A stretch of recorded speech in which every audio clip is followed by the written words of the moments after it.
अस्सलाम वालेकुम everyone and welcome to another vlog. ये जी सुबह के 9:30 बजे हम लोग जा रहे थे HEC से अपनी डिग्री टेस्ट करवाने के लिए। हमारा टाइम 8:30 से 2:30 बजे के दरमियान था और टोकन नंबर मेरा 144 था। ये HEC का ऑफिस था। मैंने बाहर से ही वीडियो बनाई थी, थोड़ी सी अंदर से इसलिए नहीं बनाई थी क्योंकि बहुत सारी फीमेल्स भी बैठी होती हैं, लोग अक्सर माइंड कर जाते हैं और बहुत कंजस्टेड एरिया था, छोटा सा ऑफिस था और बहुत सारे लोग खड़े हुए थे, तो ना चाहते हुए भी किसी के फेशियल एक्सप्रेशंस अगर आ जाते तो वो फिर अच्छी बात नहीं होती।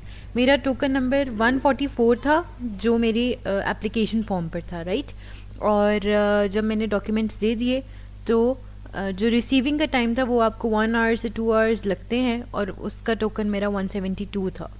अच्छा जी, फर्स्ट ऑफ़ ऑल आपने HEC की सर्विस पोर्टल पे जाकर लॉगिन करना है, साइन अप करना है। अगर आपकी आईडी नहीं बनी हुई, साइन अप के लिए आपको बेसिक इन्फॉर्मेशन चाहिए होगी, name, father name, email address and CNIC number. आप ये अपना डालेंगे, आपका पोर्टल लॉगिन हो जाएगा, आपका अकाउंट बन जाएगा सर्विस पोर्टल पे for attestation.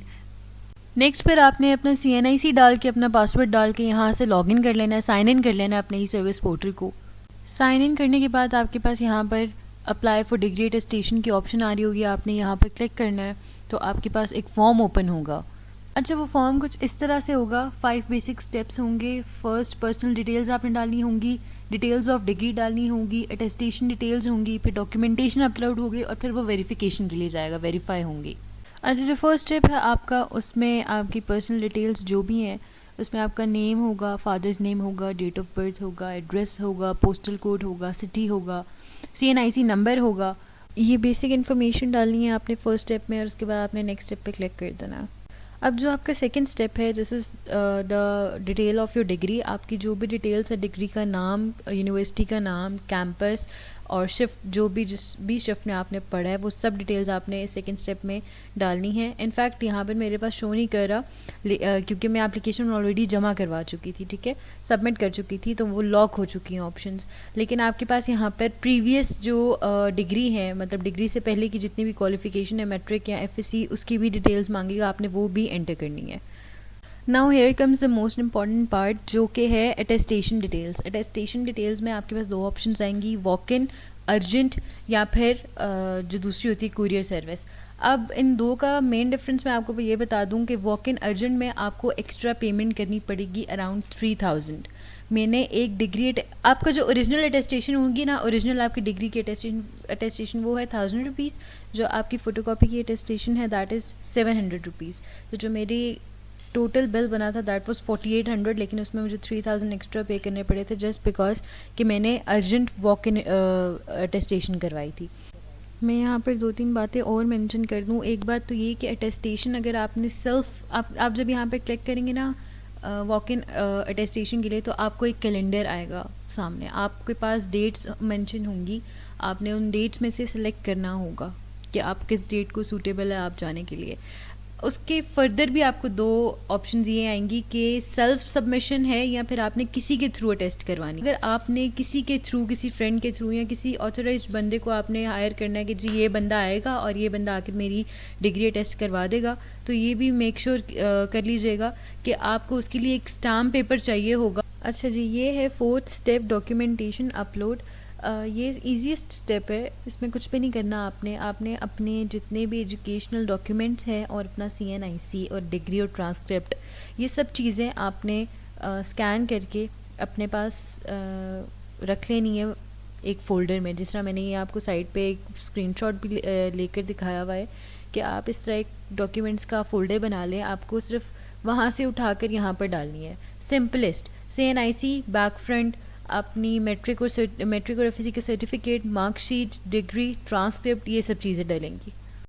Now here is the last part. आपने अपनी जो लास्ट इन्फॉर्मेशन है, ये सब चीज़ें एक दफ़ा काउंटर चेक कर लेनी है और उसके बाद यहाँ पे एक नीचे लिखा हुआ आएगा कि जी हाँ, मैंने जो इन्फॉर्मेशन डाली है वो सब करेक्ट है, उसको आपने टिक करके अपनी एप्लीकेशन सबमिट करा देनी है, बस। नाउ यहाँ से आप लोग अपनी एप्लीकेशन को ट्रैक भी कर सकते हैं कि वो किस टास्क पे, किस प्रोसेसिंग के किस स्टेप पर है। अब आफ्टर दीज ऑल 5 स्टेप्स आपको वेरिफिकेशन के बाद एक पेमेंट स्लिप, एक पेमेंट रिसीट आएगी, 1 लिंक पेमेंट रिसीट। ये एक्चुअली HEC का एक नया तरीका है कि पहले आप ऑनलाइन पेमेंट करेंगे, उसके बाद आपका आगे प्रोसीडिंग्स होंगी। वन लिंक पेमेंट मेथड बहुत इजी है, आपके आजकल मोबाइल एप्लीकेशंस में भी होता है। अगर वहाँ आपके पास मोबाइल एप्लीकेशंस में नहीं है, जैसे मेरा HPL का अकाउंट है, उसमें ये फैसिलिटी नहीं थी मोबाइल एप्लीकेशन में, तो फिर आप ये कर सकते हैं कि आप ईजी पैसा के थ्रू इसको पे कर सकते हैं। जैसे ही आप लोग अपनी पेमेंट अपने ड्यूज़ क्लियर कर देते हैं वन लिंक के थ्रू, आपके पास HEC पोर्टल में एक वेरिफिकेशन की ऑप्शन आएगी, आपकी पेमेंट वहाँ से वेरीफाई हो जाती है। जब पेमेंट वहाँ से वेरीफाई होती है तो आपके पास ये एप्लीकेशन फॉर्म है जिसमें आपका टोकन नंबर, आपका टाइम स्लॉट, आपकी बाकी बेसिक इन्फॉर्मेशन मेंशन होती है। ये आपने प्रिंट करके साथ लेकर जाना होता है अपने। फॉर्म के नेक्स्ट पेज पे ये चीज़ें भी मेंशन होंगी जो आपने साथ लेकर जानी है अटेस्टेशन के टाइम पे। मैं आपको वैसे भी बता देती हूँ, अटेस्टेशन के टाइम पर आपने अपनी CNIC की कॉपी, अपनी मैट्रिक और FSC का सर्टिफिकेट, अपनी डिग्री और ट्रांसक्रिप्ट, ये सब चीज़ें ओरिजिनल और एक एक फ़ोटोकॉपी का सेट जो HEC अपने पास एज एन प्रूफ रखेगा, आपने ये चीज़ें लेकर जानी होती हैं। इसके अलावा अगर आपने डिग्री की कॉपी और ट्रांसक्रिप्ट की कॉपी अटेस्ट करानी है, वो आपने अलहदा से फ़ोटोकॉपी करके लेकर जानी है। मैंने जो फ़नकारी की थी वो ये थी कि मैंने 2 सेट्स बना लिए थे। एक इन्वेलप में मैंने ओरिजिनल डॉक्यूमेंट्स रख लिए थे और एक इन्वेलप में मैंने अपना एप्लीकेशन फॉर्म और फ़ोटोकॉपीज़ रख ली थी। जो टिप मैं आप लोगों को देना चाहूँगी वो ये है कि आप लोग ऐसा कीजिएगा कि एक सेट मैट्रिक, FSC का सर्टिफिकेट और डिग्री और ट्रांसक्रिप्ट की फ़ोटोकॉपी, ये एक सेट फ़ोटोकॉपी का स्टेपल करके रख लीजिएगा। ये उन्होंने लेना है और वो भी स्टेपल करेंगे। ये है कि उस टाइम रश इतना होता है कि आप लोगों को भी नहीं पता होता कि इतने ज़्यादा डॉक्यूमेंट्स आपके हाथ में होते हैं और उस टाइम समझ भी नहीं आ रही होती। तो इट्स बेटर कि आप अपनी घर से ही प्रिपरेशन करके जाएँ और एक ओरिजिनल डॉक्यूमेंट्स का एनवेलप साइड पर अपने हाथ में रखिएगा। वो चेक करेंगे, लेंगे और आपको एटलीस्ट पता होगा, उस टाइम आप कंफ्यूज नहीं हो रहे होंगे इतने डॉक्यूमेंट्स इकट्ठे किए हुए। और अगर आप उधर जाएंगे तो उधर 3 काउंटर्स होंगे। एक काउंटर में आपकी डॉक्यूमेंट सबमिशन होगी, दूसरे काउंटर से आपको फर्स्ट काउंटर पे आपके डॉक्यूमेंट की वेरिफिकेशन होगी, दूसरे काउंटर में सबमिशन होगी और वहीं से आपको टोकन मिलेगा, रिसीविंग टोकन। और थर्ड काउंटर से आपको अपने डॉक्यूमेंट्स रिसीव हो जाएंगे। अर्जेंट अगर आप करा रहे हैं तो आपको 2 घंटे बाद या 1 घंटे बाद, मुझे तो मिल गए थे 1-1.5 घंटे बाद आपको काउंटर से अपने डॉक्यूमेंट रिसीव हो जाएंगे। ये था जी आज का व्लॉग। उम्मीद है आप लोगों को बहुत पसंद आया होगा। बहुत सिंपल प्रोसेस है, कोई कन्फ्यूजन नहीं है। अगर आप लोगों को फिर भी कोई प्रॉब्लम है तो मुझे कमेंट बॉक्स में बताएं। और अगर अभी तक आपने मेरा चैनल लाइक और सब्सक्राइब नहीं किया तो डू लाइक एंड सब्सक्राइब, क्योंकि मैंने अभी और बहुत से ऐसे इन्फॉर्मेटिव व्लॉग्स बनाने हैं। Thank you so much. अल्लाह हाफ़िज़।